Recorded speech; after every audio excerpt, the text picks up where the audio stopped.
माझा पावणे दोन एकर कांदा काढणीला आलेला आहे. त्यात काही काल कांदे काढायला सुरुवात केली, तर अचानक पाऊस आल्यामुळे माझं फार मोठं नुकसान झालं.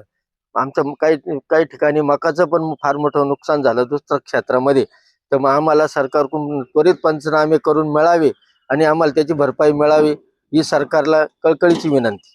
नाशिक काल 2 वाजता अचानक अवकाळी पाऊस आल्यामुळं आमच्या शेतीचं, कांद्याचं, गहू, कांदे, द्राक्ष, मका सर्व पिकांचं अतोनात नुकसान झालं.